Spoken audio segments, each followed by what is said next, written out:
This is Michael talking at his normal voice. Michael. 1, 2. Chariots, chariots. Kath, Thad, Julian, let's go. Hello. Cave Johnson from Earth 1. Chariots, chariots. I'm glad. I'm so glad you get that. Are we live? Yes. Nice. Okay. Nice. Yeah, let's put the. Let me pull up the PowerPoint then, and we'll get started. We'll also dim the lights, typical movie theater fashion. Not too much. How's like? Yeah, that's good. All right, cool. Okay, nice. Hey, William's on. Let's go. So William will post a link if he needs it or anything, or if anyone else posted the link. I don't know. All right, starting a bit late here, but that's okay. Oh, camera. The camera. That's another thing, right? We want the Let me grab that. We're setting up. God, jeez. What is it? Which one is it? Hold on. Oh, video captured. I'm clowning. I'm sorry. Yeah. Here we go. Okay. Yup. And then room camera. So nice. Oh, there's. I'll delete the big one. Okay. Nice. Camera control, auto tracking. Am I the main character? I'm the main character. There we go. All right. Cool. And we'll put the PowerPoint up. All right. Okay. Okay. All right, everybody. Hello. If you just got here and you haven't gotten this paper yet, I totally passed that out earlier, and if you need it, I think, we have a lot of extra copies up here. So I'm just gonna throw these over here. I think there's a couple of people that haven't gotten that. Probably, you totally need 2 or 3. That direction of the room, I think, kind of needs them. You want to dim the lights more? It's a little hard to see. Okay, the rear lights can sort of stay on. Is that a little bit better? I mean, right now, it's also just a really dim display. We're going to the nice, sweet, comforting, high contrast of green and black that is Devil Up. All right. Okay. I'll put Streamlabs over here. All right. Camera is being funny. That's all. I'll let you. Okay. Hello, everybody. Oh, man. Meeting 3. It's totally meeting 3. It's totally 2:30, 15 minutes late. That's all right. That's within acceptable margins. Today we're doing 3D animation. It's great to see so many people here. I see oh man, there's probably a solid 30 people here. So that's great. So real-time 3D animation. First, some brief updates. A lot has happened, right? We sort of lost a Discord server, and then we got it back. Kind of misplaced it. So the mosey.exe, a lesson on security. It should have been a dead giveaway that the executable had a Node.js icon, but it's embarrassing, isn't it? But we'll talk about this. So don't be like me. Don't run executable files. I wanted to just give this as a little bit of security, right? This is what happened.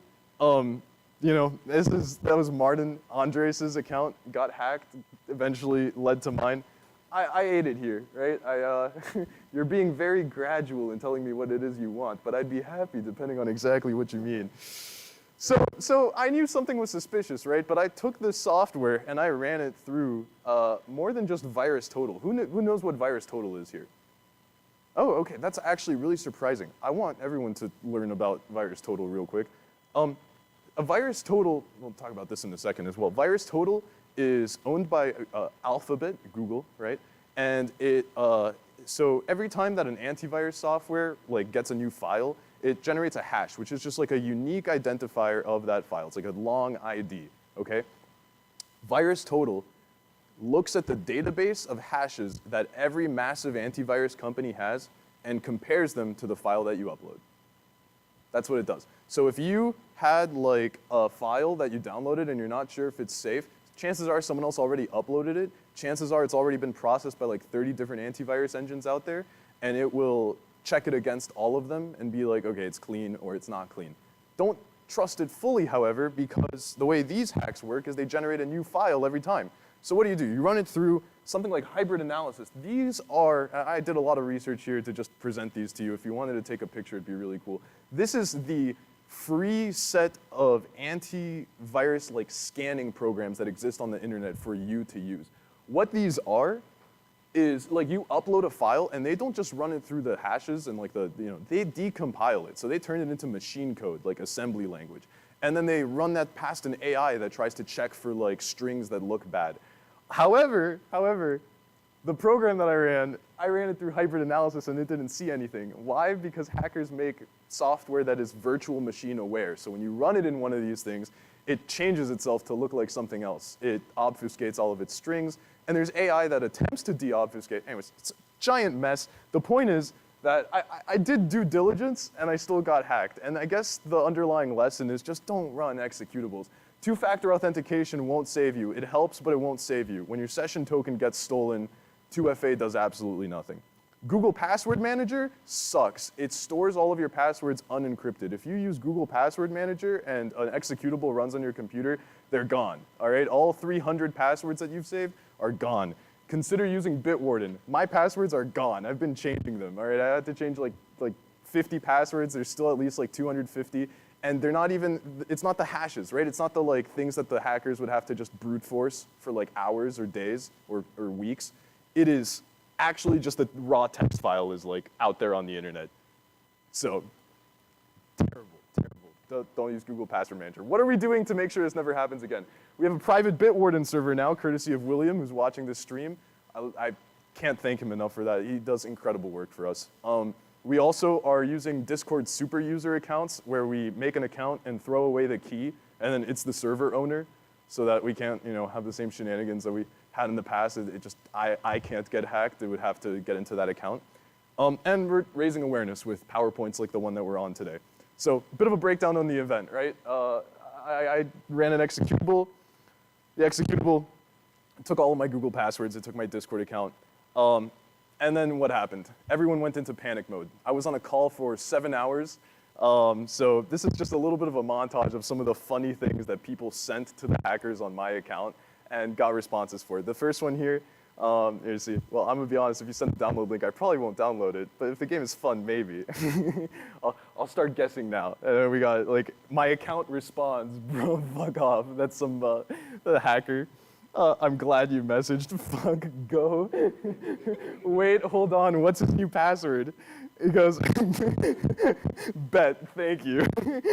Well, I'm off to a good start. I'll try to guess the email. He just sends that back, which I'm guessing is Turkish, followed by haha xd at mail.bachmail. So he blocked Marissa. So a little round of applause for Marissa there. Congrats, you messed with him enough to get blocked. What else? We got Abe. All right, so Abe is, yo, this you? Hope the Riot Games password was worth. He got my Riot Games account. So it's funny, right? They get into my Google account, and the first thing they do is they take my Riot Games account. And then they took nothing else. I got them out of the Google account. That's the first thing they did. He starts calling. He goes, what are you doing? Pay attention to me. I played your game. Really fun. Could I share it with my friends? And so Abe, who disguised himself as an attractive Middle Eastern woman, as he called them, I would wish he was here, but a round of applause for Abe as well. He did a lot of work. Now Thad, glorious Thad, gaming later. Today we are gaining. The absolute battle cries that we heard from Thad when he joined our server. This is some assorted banter. Some of the things that they wrote on our server were, I give the game a score of 10 out of 9 because I don't like the characters. So lots of trolling there. Thad single-handedly messaged so many people that Discord banned him to raise awareness about the hack that was going on. So insane, right? He took care of U's. 8 letters down, Q's down. He was going down the line, spreading awareness, as a lot of you were. But I'm grateful for it. It's awesome. Diana, for those of you that might have context on this, it's pretty funny. For those of you that don't ask. It's okay. And then, when he finally came back to the server after getting banned from Discord for 24 hours because he messaged so many people about the hacked account. Incredible. And then Catherine, also an honorable mention, who with just like 10 messages managed to get blocked by the hacker. There were two accounts that the hacker blocked. It was Diana, Catherine and Marissa. So awesome stuff. Some other funny things.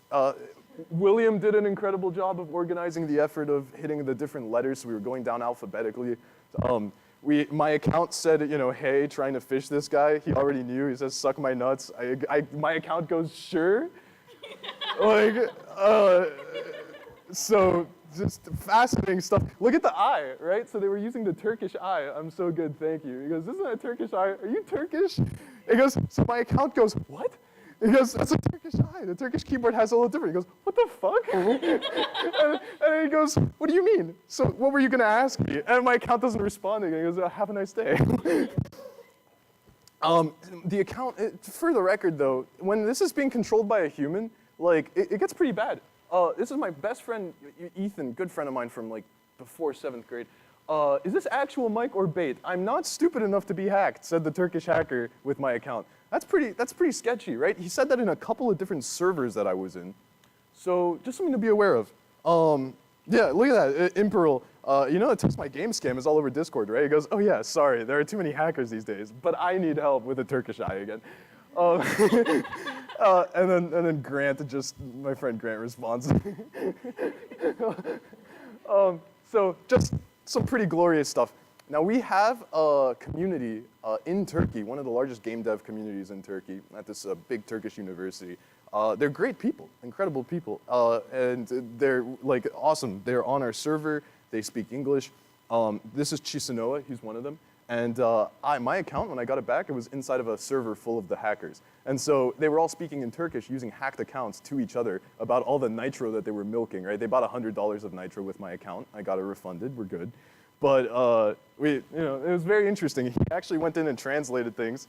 That's the first thing that they said to him was, shut up, I eat your mother, which he later explained is a pretty cool swear word in Turkish. Apparently Turkish has some really, really potential for swearing. So anyways, what happened? We rebuilt. So the original server is now Develop Headquarters. What is that? Develop Headquarters is supposed to be there to orchestrate things for the different branches. As we have different branches, FSU, FIT, FAU will be joining us hopefully later this week. And we have a list of 10, 15 high schools of which 3 really want to be a part of us. So very cool. All the Develop servers going on right now. The pre-professional server, Develop Studios, run by Morgan over there, who recently accepted and rejected many of you, but hopefully mostly accepted. No, it was a joint effort. We also have forum channels now, so it's making things a lot more efficient internally. And finally, suggestions. A little bit about just recent suggestions, and we're almost getting to the meat and potatoes of today, but so just some suggestions that happened recently. An optimization workshop, wildly successful suggestion. We're looking at a 25-to-1 ratio, so the next voted on workshop will probably be on optimization, talking about shaders, talking about more than just shaders, LODs, skeletal mesh LODs. There's so much in the world of optimization, right? It touches every end of game development, except maybe audio, maybe even audio, I don't. GDA movie night, so that's cool. That's probably gonna happen in 3-4 weeks, is when we have a set date to do another social event. And then moving meetings to Sundays. How many of you like that the meeting was today and not yesterday? Show of hands. Okay, cool, yeah, so all right, you must have probably voted for this, so that's great, that's really good. So today's agenda, pretty dense. We're going to talk about skeletal meshes, skinning, weight painting, what all that means. Skeletal animation in Blender and Maya, which I'm not going to focus on Maya too much simply because I don't have experience in it. But the reality is that Blender and Maya have feature parity on a lot of these things. What does that mean? It means that they have the same set of features. They're comparable. They're both very effective. We'll talk a little bit about shape keys and morph targets and all that. A bit about rigging in Blender. Just I could go down the list, but I don't want to bore you. We'll obviously get to all of these, so I'm going to move on now. So a bit of a disclaimer. This workshop was very difficult for me to make. I don't know why. Normally I'm very comfortable with like 3D modeling, shaders and stuff, but animation is a really, really diverse world. Technical animation specifically is so incredibly broad. It breaks into the world of programming a lot, and like there just are not clear solutions for some of the problems that game developers encounter. There's like professionals that have 10 different, very divergent ways to approach the same problem. You know, you make a gun animation, how are you going to aim that gun correctly? Are bullets coming out of the guy's head or are they coming out of the barrel? If they're coming out of the barrel, how do you aim the gun? Is the gun part of the first-person animation to give the artist creativity? Is the gun its own animation system that the hands lock onto and automatically track? There's all these like, and that's just first-person shooters. There's already like a huge tree of different approaches to solving the like common issues of a first-person shooter, let alone vaulting. I mean, climbing upstairs. Like, it's crazy. There's a lot of content out there. So what I'm going to try to do is give you a zero to hero on like basic animation concepts, so like skeletons and skeletal meshes and animating inside of Blender. And then I'm going to more broadly cover some of the concepts and some of the tools available to tackle procedural animation problems in Unreal Engine specifically. Why Unreal Engine? We'll talk about that, but in many ways it is leading in the world of animation right now. I know a lot of you know me to be biased against Unity sometimes, but the reality is that Unreal Engine actually has like a very, very powerful feature set for animating, and it's probably their #1 priority next to lighting these days. Like Unreal Engine 5 got huge updates in that area. So skeletal meshes. How many of you already know what a skeletal mesh is? I'm just curious. Okay, yeah, so about 50% split. I'm glad I have this slide then. Skeletal meshes are the underlying like bones. Skeletal meshes are the skin. So skeletal meshes are the actual like mesh of the character. The underlying skeleton is the abstraction of that mesh onto bones. I can show you visuals, and that's what I'm going to do, because what I'm saying maybe doesn't make the most sense. But think of the skeletal mesh as like the art, right? It's the layer of like details. Maybe the character has a beard, maybe they're wearing different clothes, maybe they have a backpack on or not. But underneath that is probably the same skeleton for numerous humanoids, as long as they have the same number of limbs, right? Like, you're not, it's the same skeleton. We all have forearms and upper arms and the chest. And all that stuff. And that means that you can have multiple skeletal meshes that run on the same skeleton. So something to be aware of. Some vocabulary, deforming bones and non-deforming bones. A deforming bone is like my forearm. There's a bone down here, and when I move the bone around, my skin hopefully goes with it. The skin deforms to my arm. Non-deforming bone would be like, like maybe my ribs, right? Because they don't do anything necessarily. They rotate with my spine. Non-deforming bones in the world of technical animation are often some floating bone that you don't even see. Like bone is really just a term for a component of this hierarchy that we call the skeleton. But in many cases, that bone isn't what you would think of traditionally. It's just some floating arbitrary point that might be like out here, and it's a target for my elbow to follow so that the animator can animate it and my elbow will track it. Neo asks if skeletal meshes are the same as rigs. So rigs, so yeah, there's a lot of vocabulary here. So skeletal meshes and skeletons and rigs. The skeleton is, here, let's take a look at a skeleton. Here's a skeleton. So that's a skeleton. That is, in many ways, not the control rig. I'm going to use control rig to separate the concept of a rig out.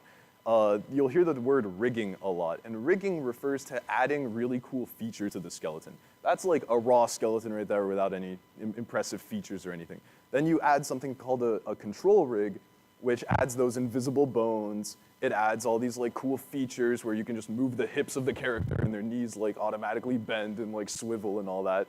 I probably looked really goofy doing that. Yeah, that's fine. So yeah, control rigs are not exactly the same as skeletons, but they are part of the skeleton. They are usually they exist in the form of bones.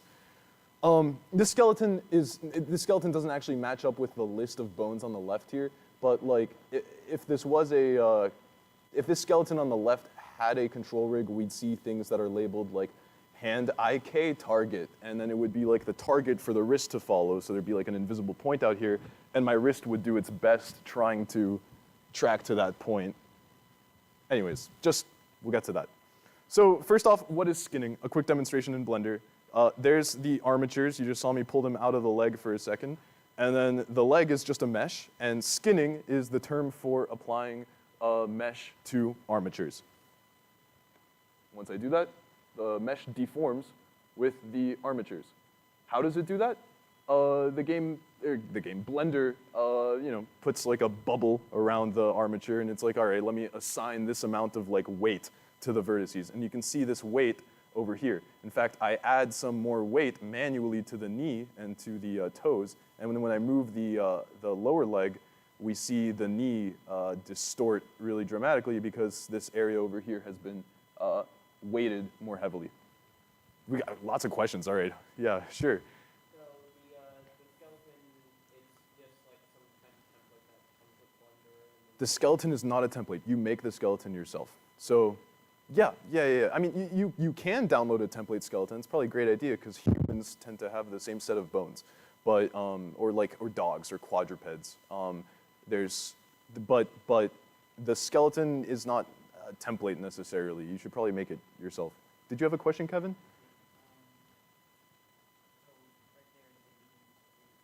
Weight painting. Yeah, I'm taking for bone 003, which is really the lower leg, I'm assigning weight to different like vertices for it. This isn't something that you this is really manual stuff that you more often than not don't really have to worry about too much. If Blender messes up and accidentally assigns like too much weight in some part or another of your mesh, you go in and you correct that with weight painting. Anyways, so skeletal animation in Blender / Maya. The general workflow is you make a keyframe, and then you adjust the pose, and then you repeat. So like, you're like, all right, I'm like this, and then you make a keyframe. So what is a keyframe? It stores at that time, some properties of every bone. It stores its like location and rotation. So you key all of the significant bones, you give them a keyframe, and then you adjust the pose, you step forward in time, you make another keyframe. And then Blender, it does interpolation between those points.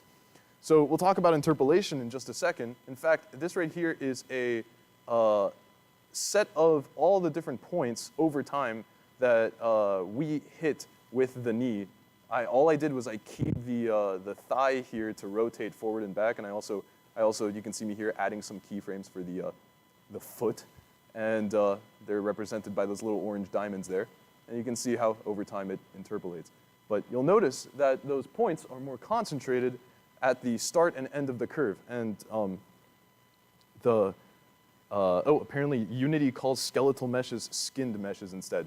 So yeah, just vocabulary is a little weird in the world of animation. It's, well, not weird, but diverse. It's diverse, and that's what makes it a bit of a challenge to discuss. The reason that these points are more dense at the start and end of the curve is because Blender by default assigns a type of interpolation. What do I mean when I say interpolation? I mean the nature of the curve between the 2 points. So by default, the interpolation is, I believe, bicubic. And bicubic interpolation is literally just like, okay, that marker doesn't work, that's cool. Whatever, just like it's something like that, right? So you have a point over here with this value at this time, and then a point over here with this higher value at this time, and Blender assigns this. There's linear interpolation.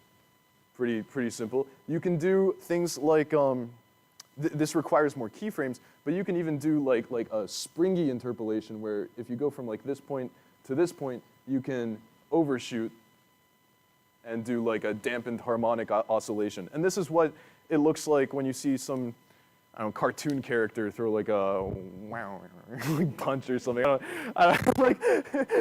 Like, I mean, it's, stretch and squeeze and all these principles, they're generally defined using different ways of interpolation. So we'll talk a little bit about best practices. Here's an animation that I threw together in like 20 seconds. It's bad, it's pretty bad. It doesn't really look like a great walk cycle. Looking at that leg, it sort of just, it pauses at the bottom. It's a little like mechanical, it's like up, forward, stop, go, up. Like it's got a beat to it. It's very mechanical. We don't walk that way. Our motion is smooth. I'm not going to make a perfect walk cycle here, but I want to talk about some key things that you can do right now to improve your animation workflow. And one of those key things is looking at the curves on the right and identifying issues with them. Like, you don't even need to see the leg to know that this animation is poorly made. So the way you know this is by looking at these points over here. These are all the different curves of the, like, a Z rotation. So it's just the rotation of the different bones relative to their parent over time. Notice right here, I don't know how visible that is, probably not too visible, the contrast is low. There's a bunch of black dots. There's a black dot here, and here, and here, and here. These black dots over here are sitting halfway up a curve. They're not adding any definition. They are a control point, but it doesn't add any definition to the curve. It's just sitting on the curve. It's not adding any details to it. You can remove it, and the curve would look the same. It would just interpolate between like the 2 points. So to slightly better illustrate this, right, like if we have a point here and a point here, and we want to create this interpolation pattern, we don't need a key here and a key here and a key here. As long as we just adjust the handles. The handles, by the way, are these like visualizations of the what? Tangent line. Yeah, the tangent line that the curve should target at the different points. I was gonna say derivative, but that's a lot better. So I'm sorry for those of you that are over there and can't see this as well. But the point is, you don't need these extra points. If you delete them, the program will still interpolate. In fact, usually these extra points are added because you added a keyframe to all of the bones for that pose, when in reality, you only needed to key the like 2 or 3 bones that changed. And what those extra points will more often than not do is, because of the default interpolation settings that exist, they will have like some flat handle or something, or maybe they'll have a flat handle, and you'll end up with a curve that attempts to look like the slope, but it actually looks like this, and you have these weird like moments in the curve that are bad. That's indicative of an issue. Generally, the smoother that your curves look, I mean, it depends on the application. Maybe you want to create like a snappy reloading animation, or he flips open a revolver or something. But the smoother that your curves look, the better. So what I do is I go in and I clean up a lot of these points that are unnecessary. This red point right here, you can see exactly what I'm talking about. This point right here is unnecessary. All these points, unnecessary. So we get rid of them. And now, the motion is a little bit more fluid. It's a little more fluid at most of the time, but it's not fluid at the start and the end of the motion, right? So what's going on? Like, you take a step and you freeze? No, you don't do that. The reason why is because at the edges of these curves, the tangent lines don't line up. So this is a looping animation, right? So if we got that like wave over there, and that wave goes like this, it should, if it flattens out at the end and the start, and then you repeat this pattern, you've got that curve, and that doesn't look good. In reality, the curve that goes across the animation should look just sinusoidal, probably, in the case of a walk cycle at least. So when you have repeating animations, you got to line up the tangent lines at the start and end of the animation. So that's what I do. I do that over here. You can see how this is linear here, and then it gets caught right here. It's lined up. It's very easy to do this. It's very easy to do this in Blender. You just push a couple of buttons, but I'm trying to cover the overarching concepts. I don't want you to learn Blender. I want you to learn animation principles. And this is such an easy thing to do. Like, you don't even have to have an artistic eye. You just look at this and you're like, okay, I'm gonna make like these 2-3 changes, and suddenly your animation is looking a lot better. You've removed unnecessary data. You're letting the computer do the hard thinking that it needs to do. One more thing, the green line is for a Y location. Just the point is that sometimes you have an entire curve that is completely unnecessary and it's not even obvious to you. That Y location was actually the leg shifting like closer and away from the camera when I didn't want that effect. So I deleted the curve, and it simplifies it even more. So we started with, this absolute mess, and we ended with literally just 1, 2, 3, 4 curves right here that effectively define the leg motion, and that's all you need. And they're smooth, and that smoothness translates to an animation that actually looks right. So again, in summary, some best practices, some takeaways for those of you that are getting into animation and might already have some experience. You remove the useless keys, you remove useless curves, you make repeating motions continuous at the boundaries, and use a reference. Use a reference is true anywhere in the world of digital art, or game development, whatever you're doing. So constraints, let's talk about constraints a bit. These are all of the constraints available to you in Blender. Again, I don't care about you learning a specific software, the idea is that you learn the principles. So what are constraints? They define and limit the behavior of bones. My elbow doesn't bend beyond this point, thankfully. But if it, I don't know where I'm going with that, but that's a constraint. That's a constraint on my elbow. So limit rotation on the second column about halfway down, right there. That's a good constraint for my elbow. That's a constraint that's really simple. It prevents the animator from doing silly things accidentally.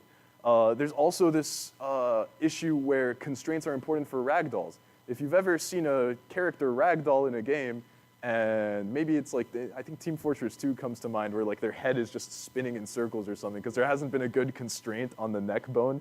It's like rotating or something. That's an issue with constraints. Constraints don't translate between software very well. So if you make constraints in Blender, you're making them in Blender to help you animate in Blender. And then from Blender, you're going to export those animations. But the constraints aren't going to come with them. And if you have a video game that you want to make like a ragdolling character in, you have to remake those constraints in the game. You have to remake them in Unreal Engine. There's also constraints here that are significantly more powerful than just limiting rotation or location or distance between bones. There's these constraints right here. These fall into the category of like inverse kinematics. So whenever you see IK, that means inverse kinematics. Again, how many of you know what inverse kinematics already is? That's cool. Okay, so again, about 50-50, and that's good.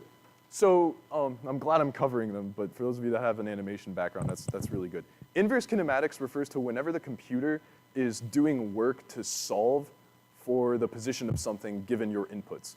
So there's two worlds of animation. There's forward kinematics and inverse kinematics. Forward kinematics is I, the animator, went in and I moved the arm, and then I keyframed it, and the arm moves. And all I've done is I've saved the like rotation at this joint over time relative to my elbow. Inverse kinematics is when I, as the animator, take some like the wrist, and I animate the wrist, and I animate maybe the shoulder point, and the computer solves for where my elbow should be. That's inverse kinematics is when the computer is doing work to solve, and that could be for a very long chain. I could be animating my like finger, and the computer would be attempting to solve for my entire arm. So I could just like push this around, and depending on what targets I have set, my different bones will try to face those targets while also like deforming to achieve the target point that I set. So inverse kinematics. And there's also more than that. So let's take a look, right? Constraints. This is one of my favorite video game characters. This is Atlas, I believe, from Portal 2. Atlas is made up of a lot of little moving cylinders. Cylinders that slide into each other and deform. He doesn't have muscles. His bones don't behave like a normal character does, where they're deforming bones and you have, like muscle contraction and it just like it expands a little bit, or like he's rigid, he's a robot. And so he has a bunch of pistons that slide into each other. Those pistons are constrained. Like Transformers comes to mind, right? Some crazy giant robotic creature with like pistons everywhere. No one's hand animating every piston. Those pistons are just constrained. So constraints don't just give you like inverse kinematics in the context of like foot placement or something like that. They also can handle like situations where you have robots or really rigid things and you want pistons to behave like they would in real life. So you would have a piston here and it would be constrained to my like wrist bone on the left side, and it would have like a look at constraint to look at the other piston on my elbow. and it would only copy the like translation up and down relative to the point on my wrist. That's a constraint. Atlas is made up of many, many constraints. That's how he's likely animated behind the scenes. So those cables, right? The cables that are on his body that are deforming are probably a chain of bones, like 3 or 4 bones, with IK targets and a pull target. And it's, solving. So IK is a little bit computationally intensive, just a tiny bit, not even close to like a lot of other things that we do in game development. But yep, here's exactly the sort of IK I was talking about. Right, really, this is endemic to the world of animation. Whether you're doing it for games in real time, or you're doing it in an animation package for a short film, you're still using constraints and inverse kinematics and all these other features. CCDIK, sorry. So CCDIK is just a term that you're gonna see show up a little bit, and I wanted to clarify what it is. This is straight from the Unreal Engine documentation. There's a couple different IK solvers out there. CCDIK is just the same IK that we were talking about, where you have like a point and it solves for the chain of bones that leads up to that point. Except you can have angular constraints. So normally, if I defined my, let me try erasing some of this. So if I defined my shoulder location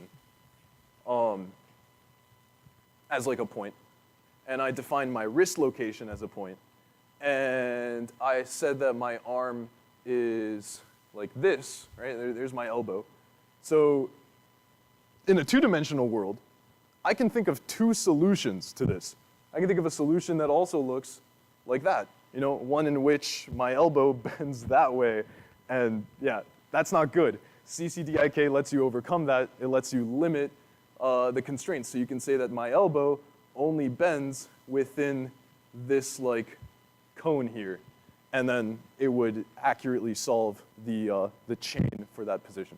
So CCDIK is pretty standard. It's whenever you're working with IK, you're working with CCDIK. You're going to see that come up if you ever use an animation package. I don't want anyone to see it and be like, oh, I wonder what that is. It sounds technical and concerning. It's not. Some other popular constraints. Here's a curve constraint. So that camera is locked to follow the circle. And it also has a look at constraint where the camera is forced to look at the heel of the leg.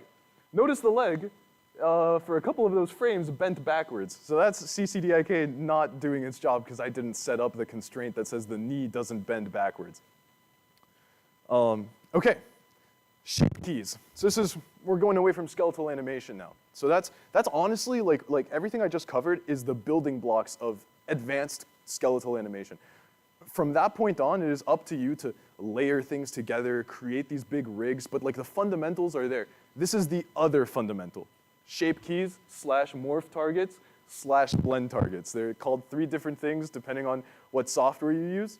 They mean the same thing. What are they?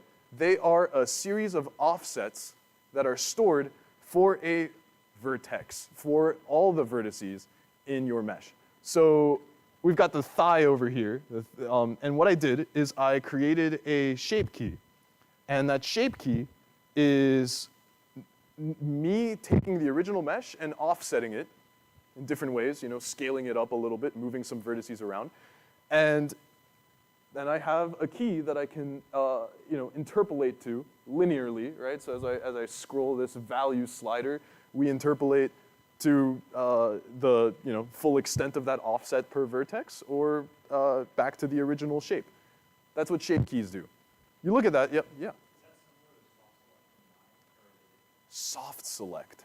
This has nothing to do with selection, but I suppose the technique that I used to model this might have been soft select. Like when you see me do that there, that's just a modeling technique. Sorry, unrelated to shape keys.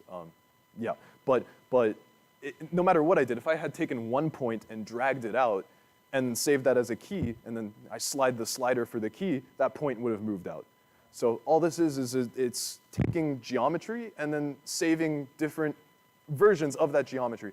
Key point It does not involve adding additional vertices. It is the original vertices. You have to stick around with the same geometry. You just move it around. So that's a pretty stupid looking thigh over there. It's not, you know, where is this useful? It's very useful. That's how faces are done, usually. So faces are a combination of shape keys. There's really complex geometry in faces. So, you know, you smile, you frown, eyebrows move up and down. So typically animators have like all these additive shape keys that are storing the offsets for the vertices, so that you have like a right eyebrow up, you know, little Dwayne Johnson, like left eyebrow up, you know, edges of the mouth up, down, right. And then they can manipulate those by using, this is a control rig, so we'll talk about that in a second. But they can manipulate those shape keys using some other like sliders and create different facial expressions. In fact, several years ago, there was something called like the Switch 12 or something. It was this like widely accepted set of facial poses that you could use in like an animated movie or TV show. Kids shows use them to generate all the mouth shapes that you needed to generate for like talking. So like a Ratatouille or something, I think that used it. I don't know. I was doing some research on this, but yep. He's gone the second that Thad leaves. This is from Thad sharing this on our Discord, and I was really impressed by this. I was blown away because it was the first time that I've seen an animation that everything like constructs itself from scratch, and it looked like he made it without too much difficulty. I was like, how did you do that? Maya lets you save a lot of like edits that you make to geometry as shape keys. So you do an extrusion, shape key. You do another extrusion, shape key. You rotate something, shape key. And so this is just a recording of probably like 100 shape keys of all these different manipulations of like scaling around a mesh. Key point, the geometry is there, it's just invisible until you see it. So it's like infinitely packed and then it expands out of like thin air. You can really clearly see the issue on the capybara, right? We'll see this right here. Right, look at him like extrude all weirdly. We'll see him in like the next loop, but he's like crunched up and he just kind of unfolds from thin air. Kevin. That's in Maya, yeah. Blender doesn't let you do the same awesome things with shape keys as easily. It's a lot harder to do. You don't really need to though. This is not good practice for like game animation. Games don't like shape keys for big complex animations. It doesn't make sense to do things this way. That'll become quickly evident. But shape keys also store a lot of data, right? They have to store for all of the like little geometry that's making up your face. It stores the offset of the vertices for that shape key. It's like, all right, this vertex moved to this point, this one to that point, and so on. So, but it's not good practice for big animations to do it this way. Thad, you left like the second I was showing off your work. Brian.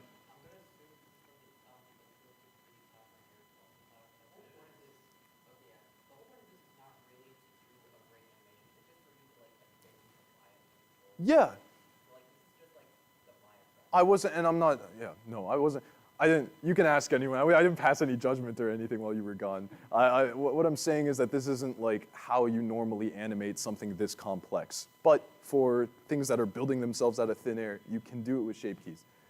Morph targets, so this is significant. This is where shape key applications actually come up. This is a character from Unreal Engine. You can see the geometry, right? So this is her tilting her head to the left. Focus on her neck.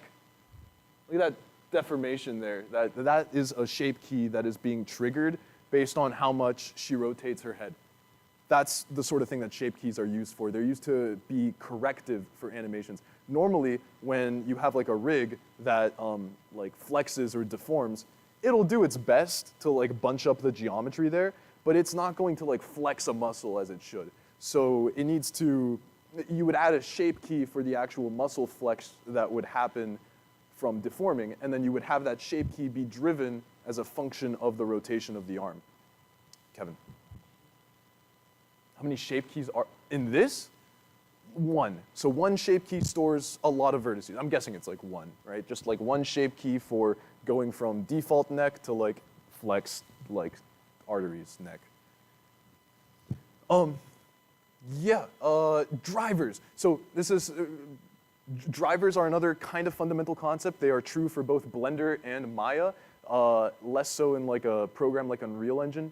A driver is just a way to connect data from two seemingly unrelated sources. Typically, it's used to drive an animation from some other bone or something. So here, what I'm doing is I have a cube, and I am driving the cube's rotation with a variable, and that variable is set to the x location in world space of bone 2 on the armature. So bone 2 is I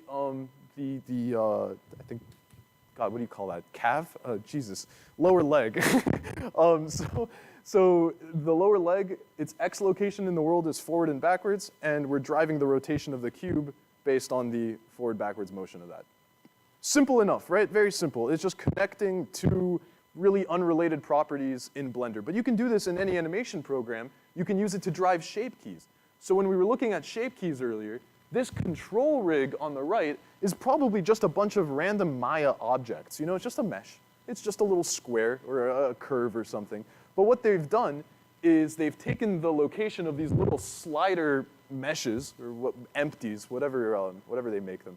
It depends on Maya, and excuse me for getting this wrong. But, and so it would be like, all right, if I slide this up, you know, based on the height of this in world space, apply the shape key.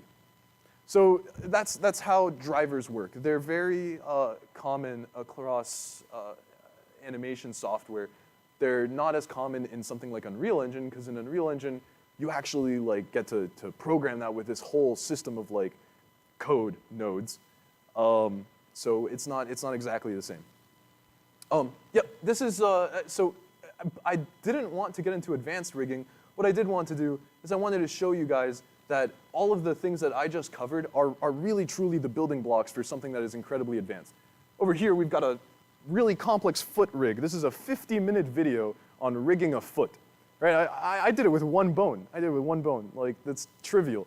This guy spends 50 minutes adding this complex IK rig where he can like adjust the, you know, the side to side of the foot, and he has this really convenient bone that when he rotates it, the foot automatically arcs up, and like the heel on the ball of the foot like stays, and then when he rotates it down, it stays on the heel and arcs the toes up.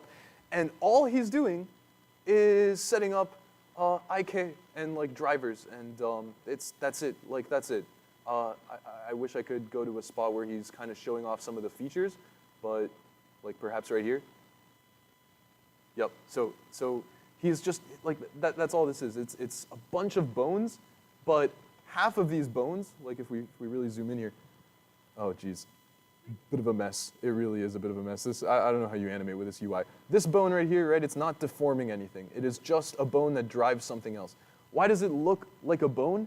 Because he hasn't made it pretty yet. Normally, you would, in the later stages, you know, before you pass this on to an animator as a rigger, or a technical animator, the job description varies, you would change the shape of it to be something more convenient. It would be like a cute little bright green cube or something, and maybe it would have a little title on it that says like toe controller.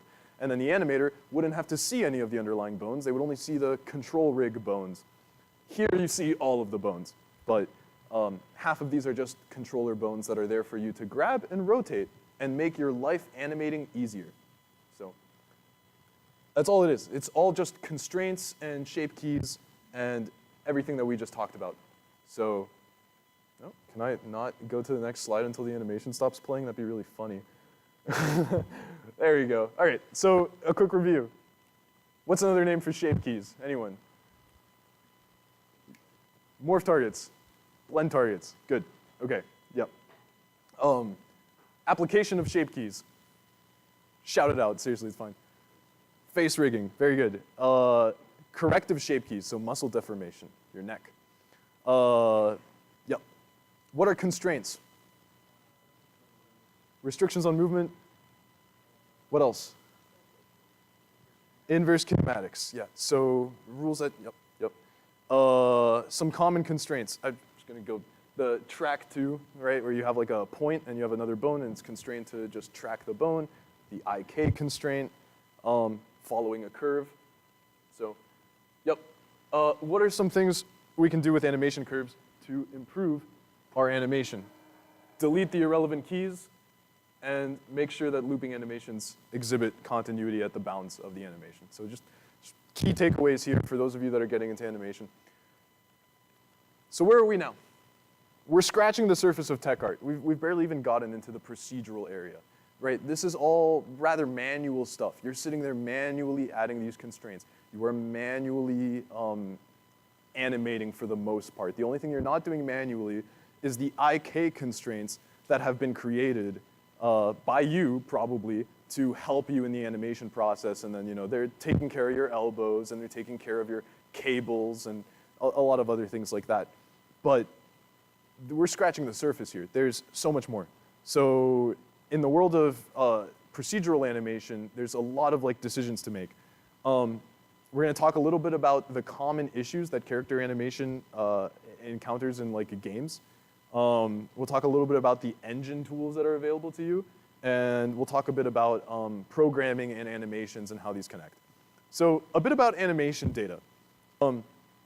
Some things to see here. This is what you see when exporting from Blender on the bottom right, or bottom left, I'm sorry. There's a button here called Add Leaf Bones. It's checked by default. Add Leaf Bones adds extra bones to the end of the giant tree that is your skeleton. Your skeleton is a tree structure fundamentally, right? It's like everything is just a node, and there's another node that's like children of it. And at the end of it all, when you have no more children, you are a leaf node on the tree, right? Just again, right? Tree structure. So you've got these are leaf nodes. This is a leaf node because it doesn't have any children. If you add leaf bones, it adds extra little bones to the end of your thing. So it would add like another bone for each of these guys. Why would it do that? I was very curious about this. I decided to finally look it up. I thought this was insightful. For the longest time, animation software didn't store the length of bones. So what did it do? Instead, it stored the location. So it would store wrist location, and not really wrist. It stores like this bone. It would store the parent like location, and then its child's head location, and then its child's head location, and it would put the bone between those 2 points. But when it doesn't have a child, it doesn't know how long it has to be. So like your final bone for like your finger here might be like wildly out of scale or like non-existent because it doesn't have a stored length. So that's what leaf bones were for. I thought that was interesting and I wanted to share.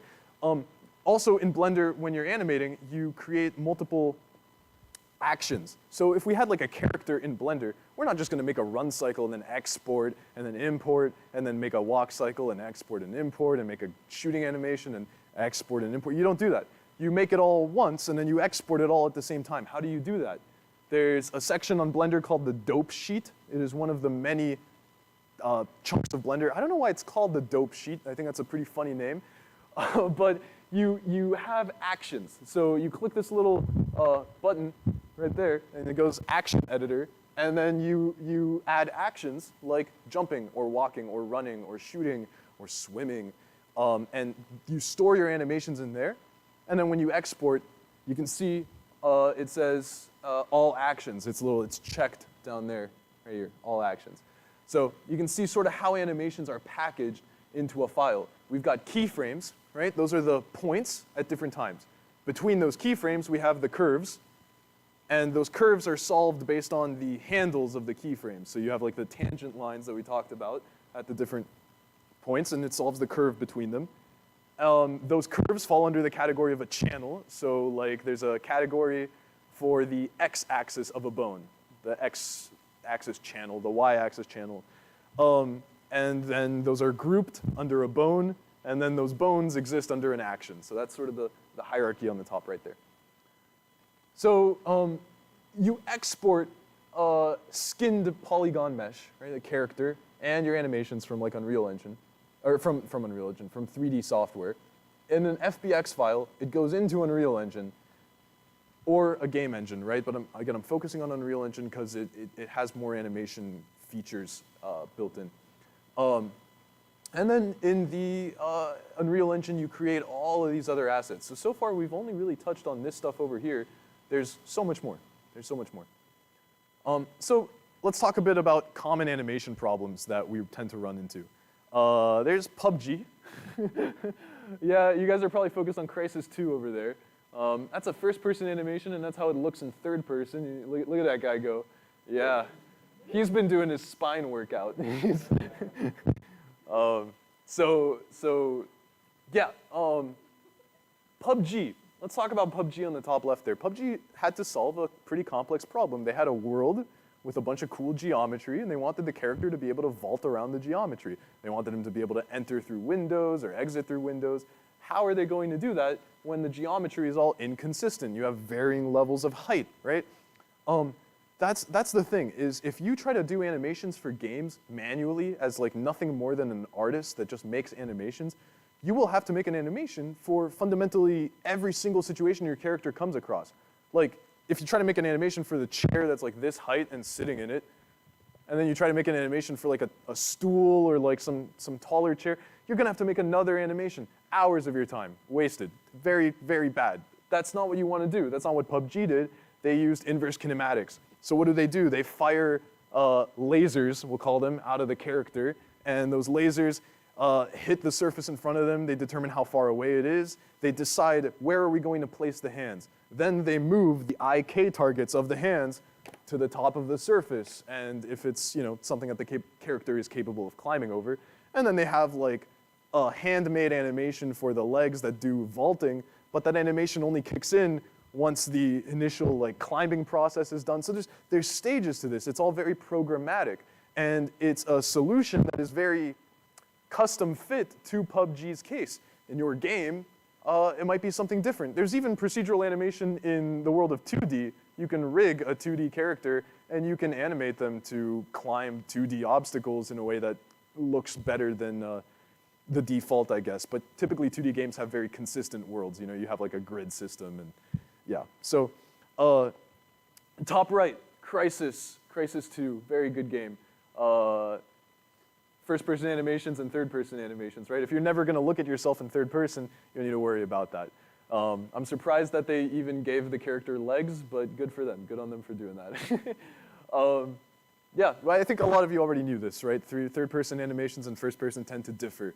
If you were in a multiplayer environment, other people are not seeing the first-person rig. In your game, you've got this like crazy giant set of arms, then a camera, and that's it. For everyone else, it's a third-person character. It's doing whatever movements you're doing. They're not actually aiming their gun accurately. The bullets are, But maybe that's not the case. In Escape from Tarkov, the bullets come out of the barrel of the gun. The gun is super accurate. Third-person and first-person matches up very closely. Even Tarkov uses a separate animation system for third-person and first-person. It's not the same model in rig. It looks identical, but it isn't. So, crazy stuff. Also, Grand Theft Auto right here, there's a very specific scene in this that I wanted to show, and it was timestamped. Let's watch this. Okay, hold on. Bear with me here. This is significant. Oh my God, come on. Oh, we're in full screen. All right, come on. Here, bear with me. I think this is really important to see. Oh boy. So, right here, we're going to see this character go and grab a hot dog from the hot dog stand. He's normally just walking around, but watch what happens right here. Ooh, did you see that? He slides, not the loop around.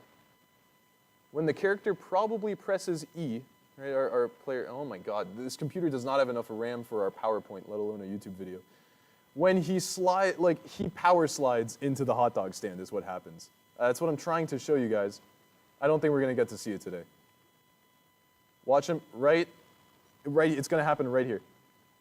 Whoop, that little power slide, right? So that is an issue. That's an attempt to transition from going from like this, free walking state to snapping to a location so that we can play the artist's animation that is custom made for that hot dog interaction with the vendor of the hot dogs.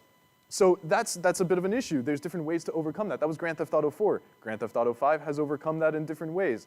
They use IK targets that sort of transition you from this walking state to like, okay, let me try to aim for the hand here, let me try to aim for the hand there, let me try to aim for the hips there, and we'll do this like gradual transition that looks more realistic. And a lot of games also track footsteps. So they know exactly when the character has entered a pose where their right foot is on the ground, and they know that the animation that they want to transition to has a spot in that animation where the right foot is on the ground. So they make the crossfade right there, right when the foot is planted, so that you don't have this like power slide between the different animations. It just transitions with the feet locked in and everything looking pretty natural. Some other issues down here, we've got climbing stairs. We don't even try on the left here. Guy on the right, he's climbing stairs. He's not just climbing stairs, he's moving his hands forward and backwards to adjust his center of mass to match. This is a solution that's done with IK. The QR code that's on your the handout has a link to a YouTube video that does an incredible job explaining this. It's a playlist that has like 5 of the best tech talks. I skimmed 67 GDC tech talks over the last couple of days, and I picked out the best 3 or 5 that you guys should consider watching, and I think they're incredibly rich. This over here is a bunch of characters in a car that's moving around. Their arms are locked to the vehicle, their legs are locked to the vehicle, their torsos are being physically simulated with motors. So there's motors that are saying, apply this amount of torque on my elbow, on my chest, where they're trying to motor back into a pose, but the physics of the car are being applied to them, and they have collision with the seats. And so they move around, they jiggle, they wobble. And whenever the car actually does a big fall, that right there where the guy like kind of gets out of the car and then pushes himself back in, that is a manually done animation by some artists. This is Uncharted 4. There's a TikTok that's also in your little playlist. So these are challenging problems to solve. There's no single solution or approach. No amount of motion capture is going to fix this. No amount of dogs.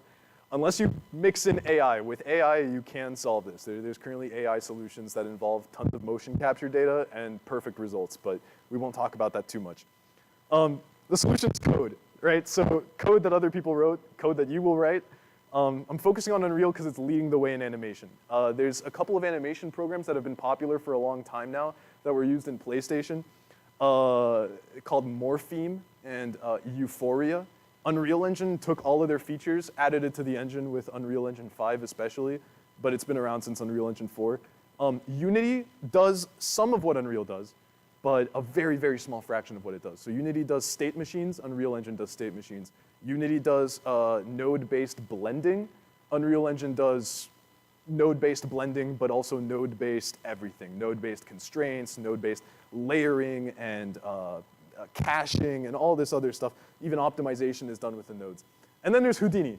And Houdini makes everyone else look like droopy-eyed, armless children, in the words of Charlie Sheen. I had a little video clip here, but I suppose that's not playing on the speakers. There's a really funny scene where he says that the run that he was on makes Sinatra and Jagger look like droopy-eyed, armless children. I thought it was pretty funny, but man. Anyways, so breakdown of skeletal assets in Unreal. We're starting to get into the procedural animation stuff. This is Unreal Engine. So Unreal Engine, you have your skeleton, your skeletal mesh, the animations that run on the skeletal mesh, and then there's an animation blueprint. Blueprint is what Unreal calls their classes. If you're not a programmer, classes sort of bundle logic together. Animation blueprints are where in Unreal Engine you define all the logic that goes into creating an animation system for the character. So we're not talking necessarily the character's movement. We're not talking like, okay, run forward, run backwards, the networking stuff, the player's health. That's not in there.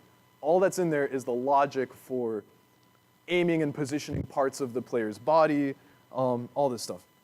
So this is what that kind of looks like in Unreal Engine. Here's a couple of nodes. Some of these should be familiar. CCDIK, we talked about that. That node right there takes a incoming pose. So you got like, person running or something, incoming stream of poses over time. And you give it an effector location, so XYZ, just a position of where there's going to be some object. And you tell it what bones to affect, and then they do IK, and the rest of your animation keeps playing. So got someone with like a rocket launcher or something, you want their arms to grab onto it, and then they keep doing the running animation. Yeah, I'm gonna look so goofy in this video. I'm getting so excited to like set up all the instances, put some music to it. It'll be fun. I apologize for going a little bit over today, but yeah. All right, so nodes. Unreal Engine also makes it very easy to do things like jiggly bones. Like this guy's hair right here is a rigid body simulation. And it's just a single node that enables the physics constraints to kick in. So Unreal Engine, you have like this physics system where you create a bunch of capsules and bones. So this guy probably has a chain of bones along his hair, and then you just enable physics on them. But they also have collision that's handled by the physics asset tool in Unreal Engine.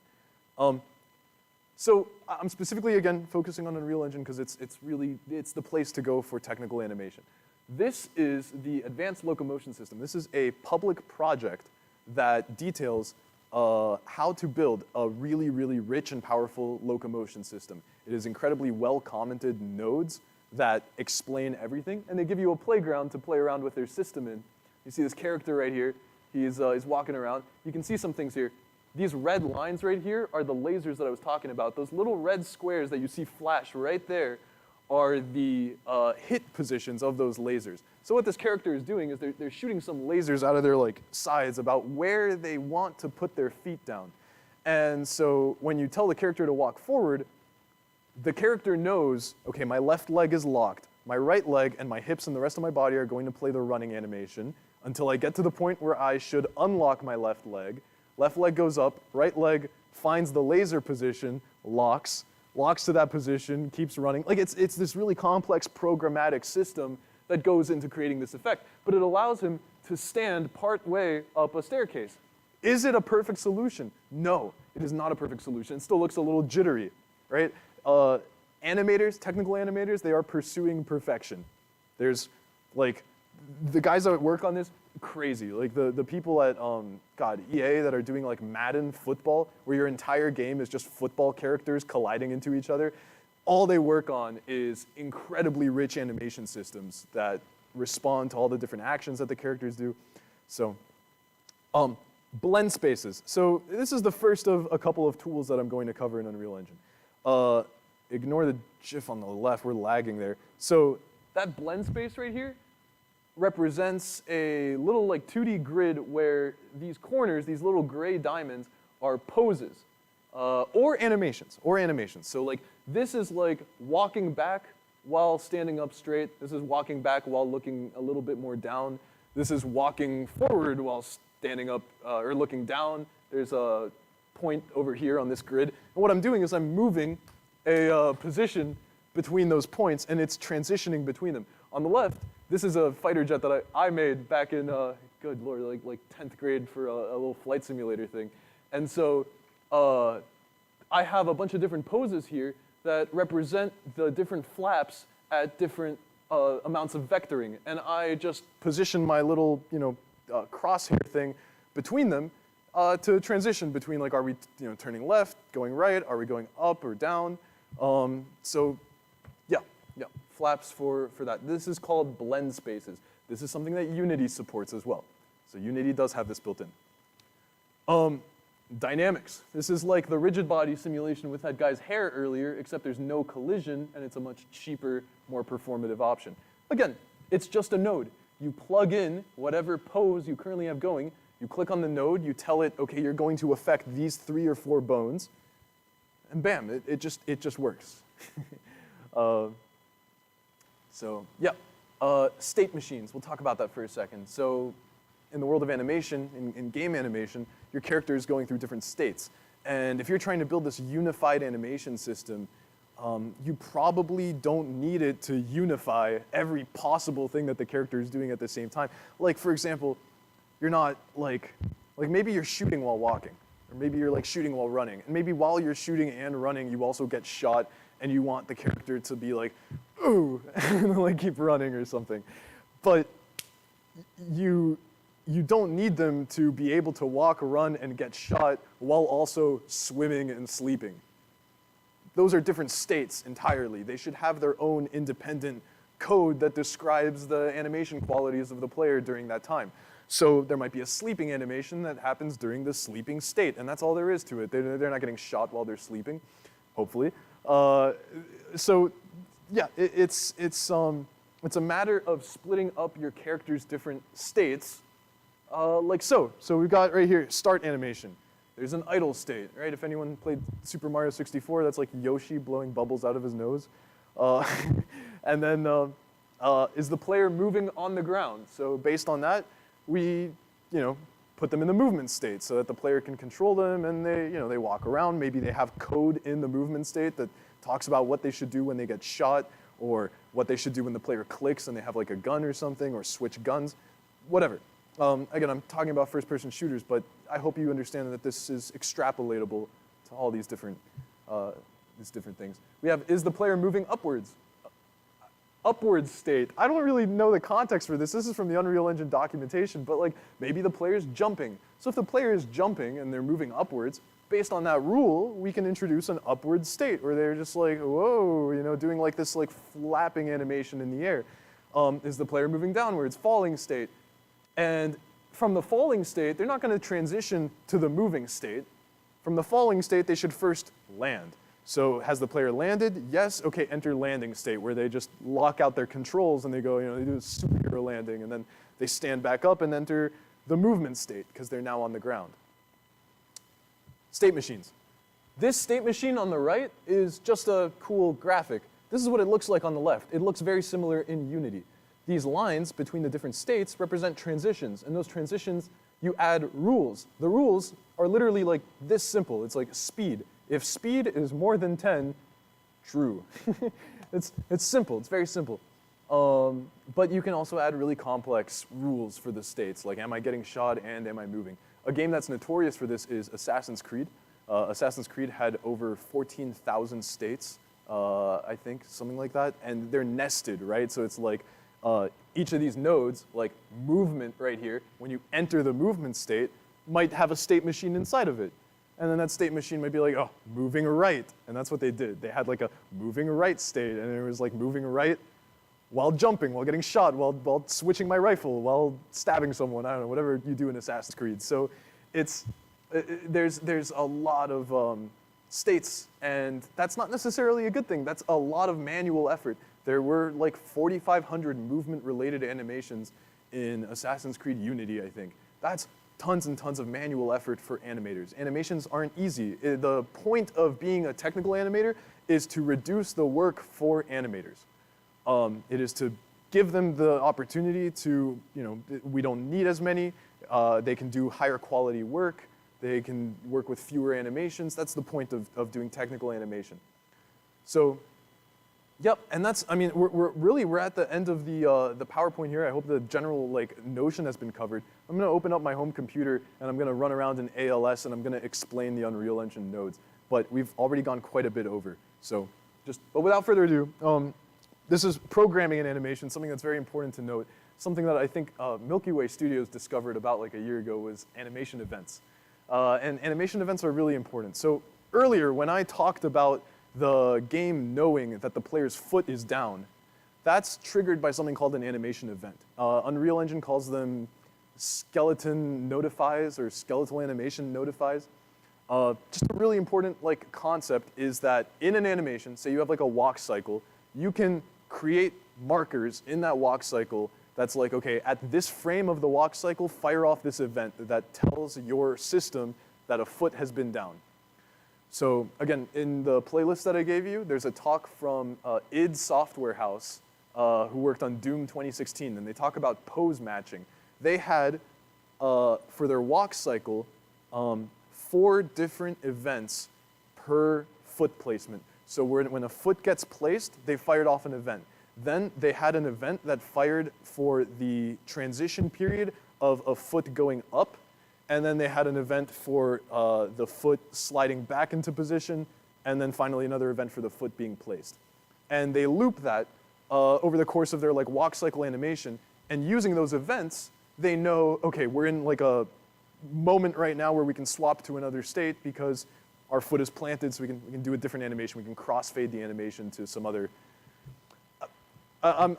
This is hard stuff to follow if you don't have experience in the software. So I apologize about being so abstract with this stuff. I'm hopefully giving you the sorts of things that you now know are available to you, and you can go home and look up and start learning on your own, because I can't possibly teach you this stuff, right? There's a whole career behind it, but hopefully you have the underlying words that you need to understand and know what's available to you, I guess.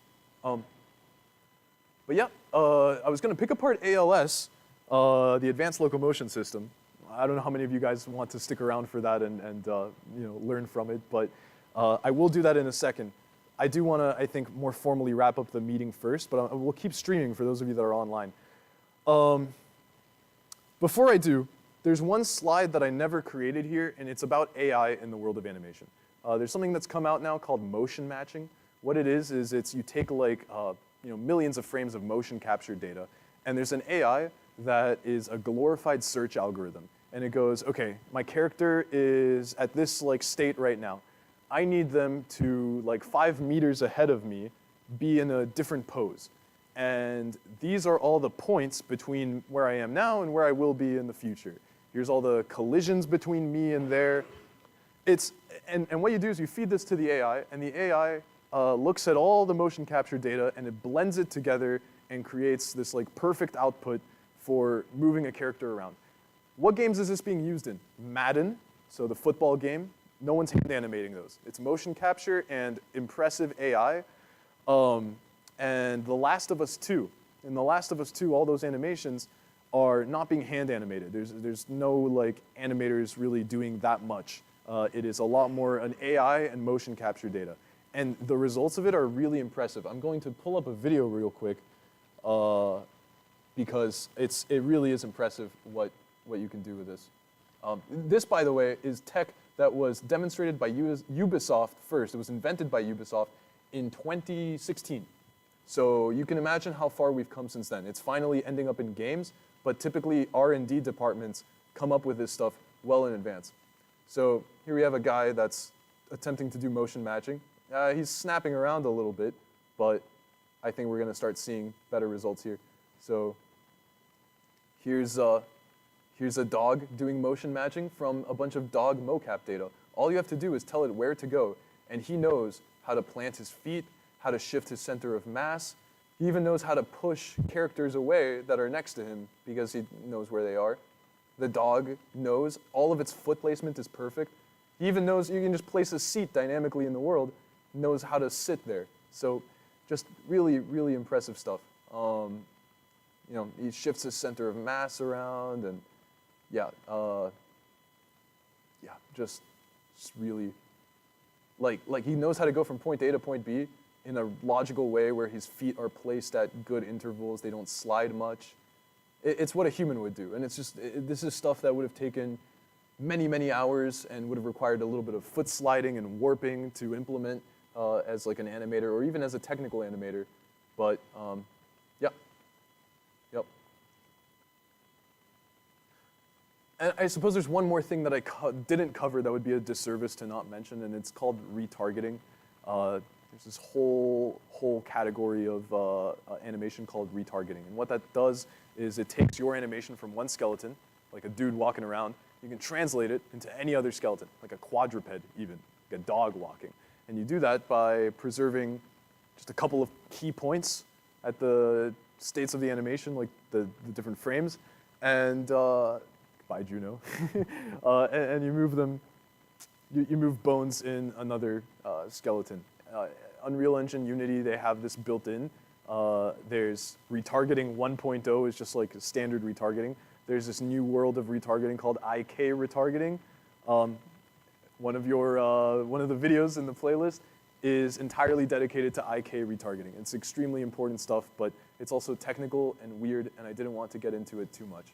So I think that's everything. We have a game jam coming up. I hope everyone's excited about that. It's going to involve FSU, FIT, FAU possibly. We also have a guest speaker, Grace Ling. Grace Ling is a founder of one of the world's largest design communities. It's called Design Buddies. It's a 35,000 person Discord, but it's much more than just a Discord. She's also a UX, UI designer at EA. very impressive individual. I'm very excited that we'll have her speaking to us. So, yeah, and also, would it be okay, we always forget to do this, if I just kind of took a picture of everybody, is that okay? All right, that'd be really cool. I'll take like a little panoramic shot. I don't know, you can make any face you want, I'm not gonna stop you.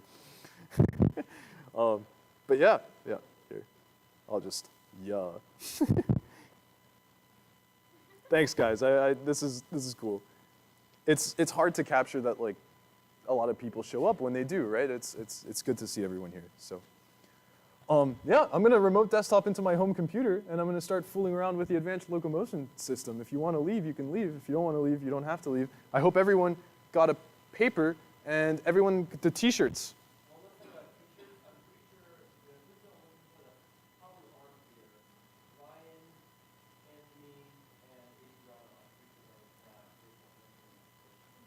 Okay. Thank you. Thank you for coming, everybody.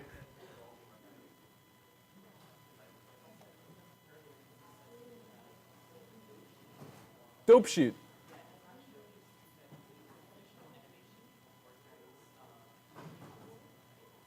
It's used to organize camera angles? I see. It's kind of dope. I don't know. Like. Must be it. No other explanation. Yeah. Wow. I think all animators are into feet. It is what it is, Kevin. I'm sorry. You can't be throwing around accusations like that. I hope, is this, oh, it's on, I just realized it's on my other monitor. I'm sorry. Hold on. Oh. Hold on, everybody that's online. I'll be pulling this up. How do I? Maybe drag one. Oh yeah, I'll disconnect and then. There we go. All right. Cool. Here we are. Advanced locomotion system. Heck yeah.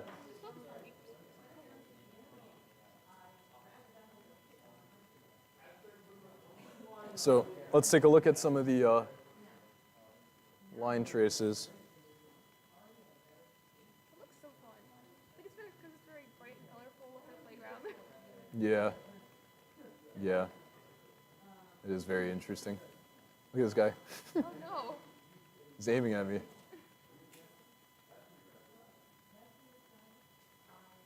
Like, looking at this, it looks so effortless to just move around and walk and do cool things. But in reality, there's so much going on. Yeah. So much going on. So we're tracking the player's current direction, we're tracking their facing direction. So the blue arrow looks like it's pointing us to where we want the character to look. So their legs are doing a walking animation, and that walking animation is, I'm sure, very programmatic. Like, the rate that it runs at is somewhat predetermined, I'm sure, by the animation itself, but locking the legs is definitely being done manually. So each leg is probably activating its IK the second that the step down event, the anim notifies, fires, and then it's unlocking whenever the notify fires that it should. So an animation gets to handle it, but we also get this jump where we kind of transition to this falling state, but there's the jumping up state. We can probably grab onto this thing. See if we can jump off of this. Oh, thank you. Yeah, I appreciate it, Andrew. How's it going? Good. Yeah, so do I start breaking this down for everybody? I don't know, how long do people want to stick around? What's the plan? I'm sorry? You're gonna stick around? Cool. This might be like a post-workshop thing. It seems like people are... It is definitely a post-workshop. Bye, Nathan. What? Yeah, I'm so glad you were here. Got to meet Andrew. That's great. That's really good. When do you think we should stop the stream or... So, let's see. Ooh.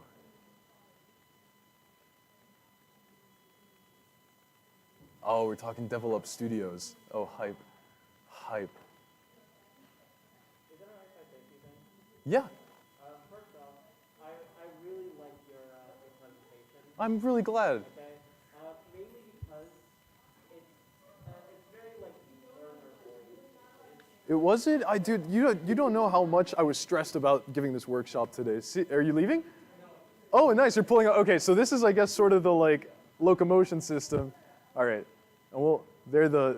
All right. Cool. The pre-professional group over there. Yeah. Seriously, like pull up a. You're welcome to. You can all huddle around. Yeah, you're welcome to huddle around, guys. More than welcome to. I'll even move so you gotta go in. Let me show you the absolute animation blueprint that is this this thing right here. I mean, it really is something. Let's go to the. Oh boy, how do I go to Anim Graph? Right. So. An after meeting? No, not this time. We had like a social event scheduled, and it sort of things got. We realized that Krishna lunch doesn't happen on Saturdays. That was completely my fault. Yeah, very funny, very funny. It looks like we only have one viewer left, so I think it might be time to end this stream. But maybe this is worth recording because we're talking about we'll talk about the ALS stuff. Yeah. Split the footage so that like, Yeah. the awkward part in the middle. That's fair. We'll keep streaming. Like restart your like streaming. I have a feeling my mic doesn't. But that might be us. It might be a recursive like. Honestly, it's probably I also opened up the YouTube line. But yeah, let's see. Right. So sorry. Was there someone asked a question? I'm very sleep deprived and I'm like scatterbrained right now. Or is it you were saying something, right, Brian? It was about the. Oh, you're fine. Yeah.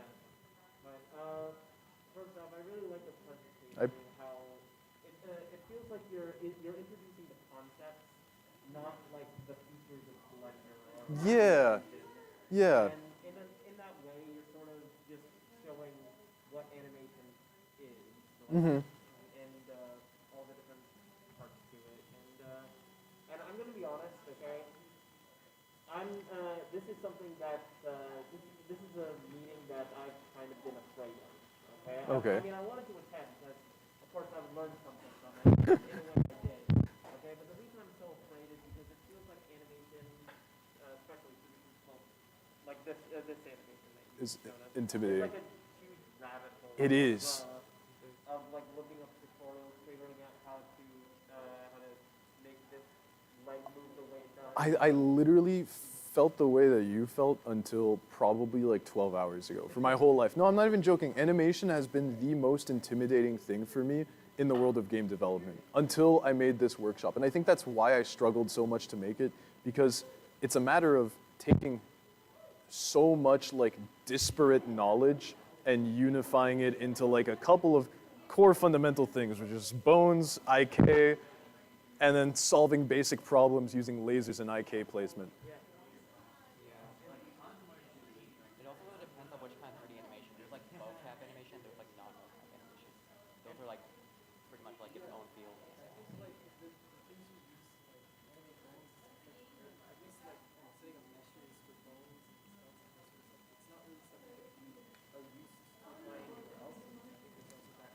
Setting up bones. Yeah, it is definitely a very. Like I'm question because my mic no doubt only captures me. It's just that's kind of the nature of the microphone. So Change that right now. So it's okay. Are you switching to the Yeti? So like I can't. The Yeti is not working for me, but I'm just gonna. you feel like the bone. Mm-hmm. It's like I know you said like terminology changing around, but bones is like how you put the character like a rhythm sense, right? Yeah. So again, the.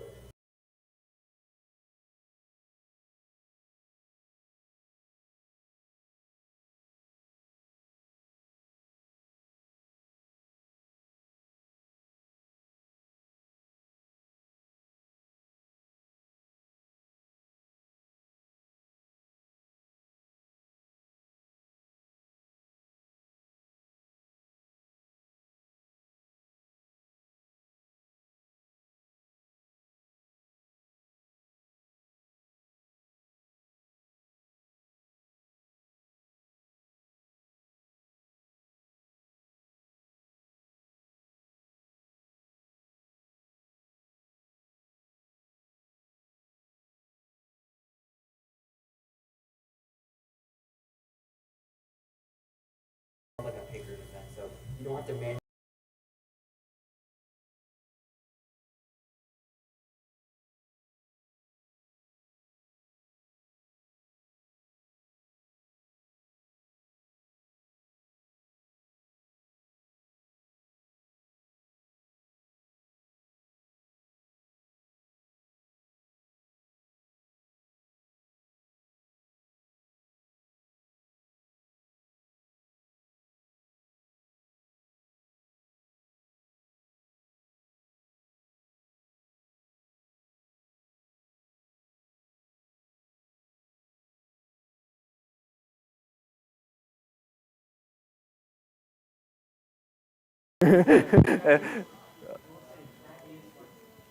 Let's just, if we can just have a microphone, like, it's okay. I'll just repeat. I know, it's not working. I know. Sorry, hold on one second, Kevin.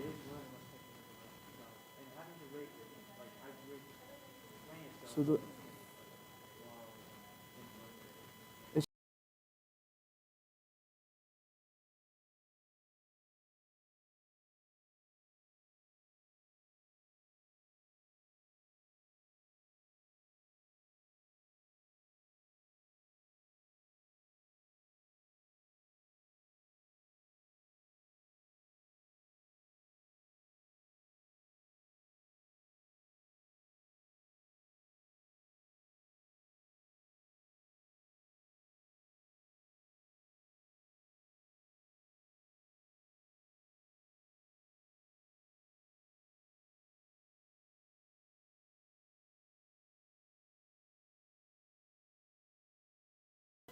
That's just your headphones, though. I mean, like this broadcast to the room, like. Why? Wait, no. I mean, I know you're trying to fix the mic, but let's not miss out on like the valuable conversations right now. You know. Okay, that's fine. Like I think, sorry, I just, it's okay, but it's okay. We'll figure. Like later, maybe. Maybe the conversations are.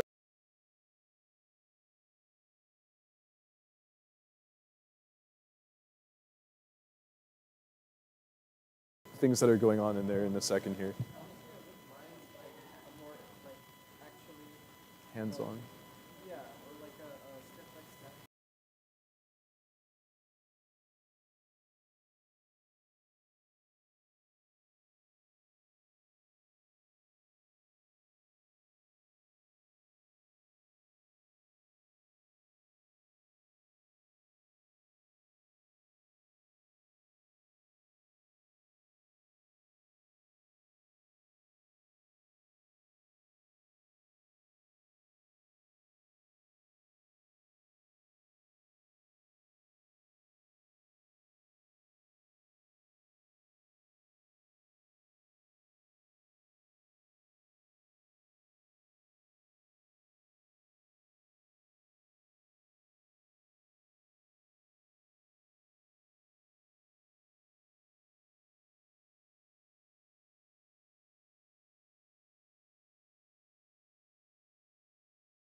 You're not learning Houdini is a grind. I'm gonna be heading, but yeah. I wish I could have taken you to like the drone stuff, but I'm just not doing. I'm not even doing the drones today. Like it's not happening. It was a very because I mean we started late and that was partly the like buses and people like struggling to get here, but yeah. Oh, goodbye, Andrew. You got your shirt, right? Okay. Exciting. I'm glad. I'm glad. Thank you. I appreciate it. I'm glad. You're heading out? What's your name again? Ziad, right, of course. You're right, yes. Okay. Goodbye, Ziad. Technical artist. We're talking more technical art. Let me put up the ALS again, but. See, this is super well commented. You can download it for free on the Unreal Marketplace. It's open source and it's made by the community. They explain like everything they're doing. These are the comment boxes. They use them to draw an arrow. Like, bruh. Wild, absolutely wild. I do want to Sure. And I want to preface this by saying that I've never done animation before. Okay. And I also never really used Blender before or Unreal. Okay. Uh-huh. And it's that your presentation has really given me the vibe that this is a hard thing to do. It is? That it is a hard thing to do. That it is a hard thing to do. I guess it is a hard thing to do. Well, I mean, what you've shown is that there's a lot of like manual work involved in animation. And yes, there are some cases where you do a little bit of manual work, you define one thing, and you let the computer figure out the rest. Yeah. Okay. But from the way it looks, it seems like the majority of it is still like figuring out like where to move your arm or where to move your leg. So. It is a lot of manual work, And a part of that last note on like was it motion matching kind of gave me Yeah. a little hope because Yeah. sometimes I wonder if I could just say, okay, computer, I want to walk in this direction. while It my is. head looking And over that's there. what it is. That's what And it then is. just tell an AI to do that and it does it for me. It does. The AI just does it for you. Motion matching is awesome. There's also, I forgot to cover this, there's an entire like software package that's somewhere in the middle of motion matching and like no AI. It's called Cascadeur. I think I showed you guys this. Cascadeur it's a 3D animation package that does a really good job using AI to preserve center of mass and help you do full body IK, where all you do is you move one curve and it uses AI to try to adjust the rest of the body. Watch what this guy does. See? Look at that. The whole body was just like, oh. It does make animation seem a bit easier. It makes animation a lot easier, yeah.